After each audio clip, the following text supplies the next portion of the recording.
Hello student, आज हम करते हैं क्लास 10th के अंदर जो कंस्ट्रक्शन का चैप्टर है ज्यामिति का, ज्योमेट्री का, उसके अंदर शॉर्ट क्वेश्चन की प्रैक्टिस। एग्जाम में अगर शॉर्ट क्वेश्चन आते हैं तो उनके आंसर डायरेक्ट लिखने हैं। तो हमारे पास टॉपिक क्या है कि वृत्त पर स्पर्श रेखाएं किस टाइप से होती हैं। तो देखो क्या है कि वृत्त की परिधि को एक ही बिंदु पर टच करके जाती है ना जो रेखा, उसको वृत्त की स्पर्श रेखा कहते हैं। जो वृत्त की परिधि पर एक ही बिंदु, इस टाइप से वृत्त की परिधि पर अनंत बिंदु होते हैं तो हम अनंत स्पर्श रेखाएं खींच सकते हैं। जैसे यहां भी खींच सकते हैं स्पर्श रेखाएं, जितने बिंदु है ना उतने स्पर्श रेखाएं खींच सकते हैं हम। ठीक है। एक है कि वृत्त के बाहर अगर कोई बिंदु है, अगर वृत्त के बाहर कोई बिंदु है ना तो हम इस बिंदु से वृत्त पर दो स्पर्श रेखाएं खींच सकते हैं। और ये दोनों स्पर्श रेखाओं की लंबाई क्या होती है? बराबर होती है। मतलब P Q equal to P R. ये दोनों जो लंबाई है ना ये बराबर होती है। वृत्त के बाह्य बिंदु से दो स्पर्श रेखाएं खींच सकते हैं एक वृत्त के ऊपर।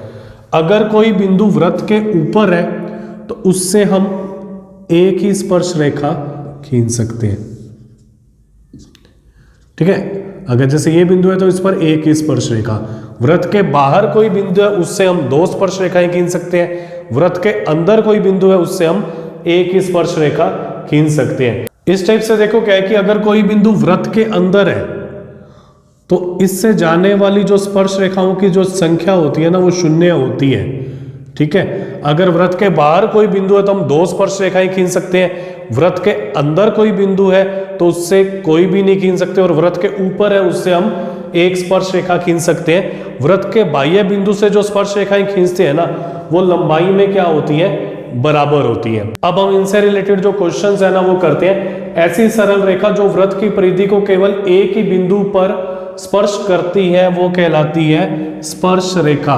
मतलब एक ही बिंदु पर स्पर्श करके चली जाए वृत्त को, उसको कहते हैं स्पर्श रेखा।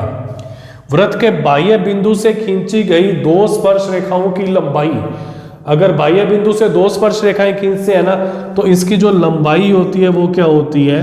बराबर।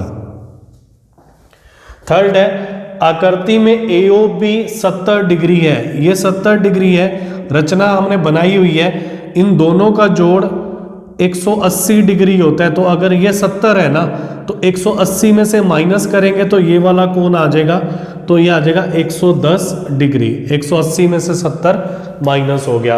वृत्त को दो बिंदुओं पर प्रतिच्छेद करने वाली रेखा को डैश कहते हैं। देखो क्या है, अगर कोई वृत्त है और कोई रेखा इसको दो बिंदुओं पर प्रतिच्छेद करके चली जाए तो इस रेखा को कहते हैं छेदन रेखा। छेदन रेखा कह दो या छेदक रेखा कह दो।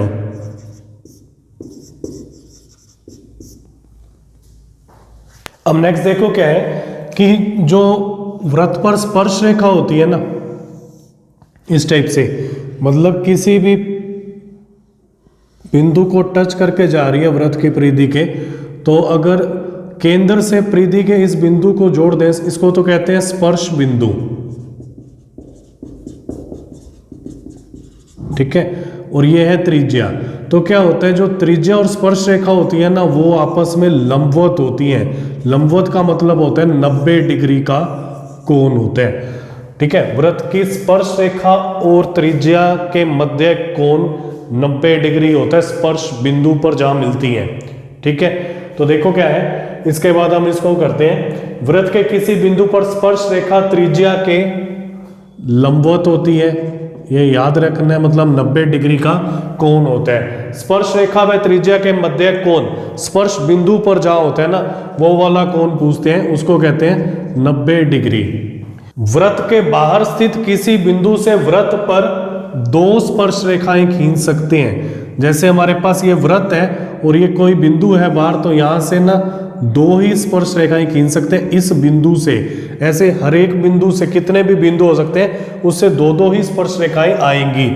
वृत्त पर स्थित किसी बिंदु से अगर कोई बिंदु वृत्त के ऊपर है ना तो हम एक ही स्पर्श रेखा खींच सकते हैं। वृत्त पर एक स्पर्श रेखा खींच सकते हैं। वृत्त की परिधि पर जैसे ये वृत्त की परिधि है, परिधि क्या है, अनंत बिंदुओं को जोड़ने से मिलती है।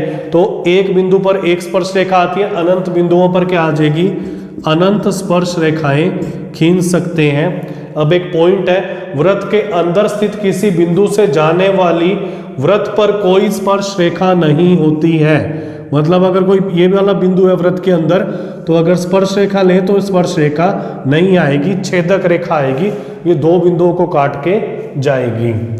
आकृति में PA 5 सेंटीमीटर है तो PB निकालना है। वृत्त के बाह्य बिंदु से ना हम दो स्पर्श रेखाएं खींच सकते हैं, और ये दोनों जो स्पर्श रेखाएं होती है ना, ये लंबाई में बराबर होती हैं PA और PB। ठीक है, तो अगर ये 5 सेंटीमीटर है ना, लंबाई कहां तक निकालते हैं, बाह्य बिंदु से लेके स्पर्श बिंदु तक होता है लंबाई। आगे तो जितनी मर्जी बड़ी कर दो, कोई दिक्कत नहीं है, यहां तक ही करेंगे स्पर्श बिंदु तक। अगर ये 5 सेंटीमीटर है ना, तो PB भी क्या हो जाएगा, 5 सेंटीमीटर।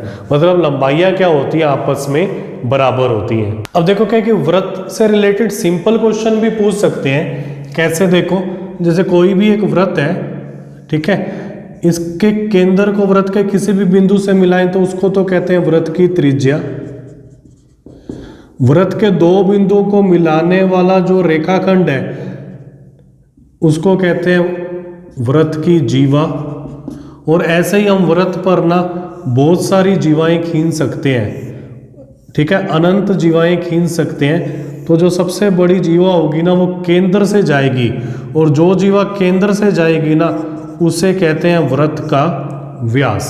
ठीक है, और एक और भी होता है, जो व्यास होता है ना, वो त्रिज्या का 2 गुना होता है। मतलब अगर त्रिज्या दे रखी है ना, तो उसको 2 से गुना कर दें तो व्यास आ जाएगा।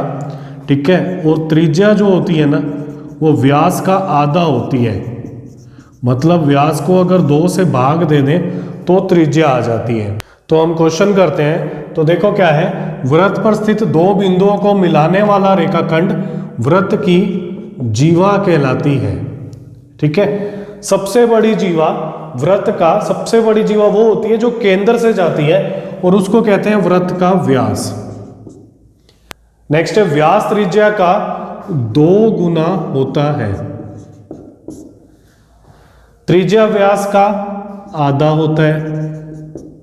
ठीक है, अगर त्रिज्या दे रखी है और व्यास निकालना है तो 2 से गुना कर दो, व्यास दे रखा है त्रिज्या निकालनी है तो 2 से भाग दे दो, मतलब उसका आधा कर दो। वृत्त का व्यास 10 सेंटीमीटर है तो वृत्त की त्रिज्या, तो इसका जो आंसर आ जाएगा, त्रिज्या क्या आ जाएगा, व्यास बटे में 2, मतलब 10 बटे में 2, 10 को 2 से भाग देंगे तो आएगा 5 सेंटीमीटर। ऐसे ही वृत्त का व्यास दे रखे, त्रिज्या निकालनी है, तो त्रिज्या क्या होती है, व्यास बटे में 2, 7 बटे में 2, 7 का आधा कर देंगे 3.5 सेंटीमीटर। वृत्त की त्रिज्या 4 सेंटीमीटर है तो वृत्त का व्यास है, तो जो व्यास होता है वो त्रिज्या का 2 गुना होता है। तो व्यास बराबर 2 गुना त्रिज्या, मतलब 2 गुना 4, 8 सेंटीमीटर। इस टाइप से आपने रचना के शॉर्ट क्वेश्चंस की प्रैक्टिस करनी है, और जो रचना के जो क्वेश्चंस हैं डायग्राम बनाने वाले, वो अच्छी तरह से प्रिपेयर करने हैं। Okay, thank you.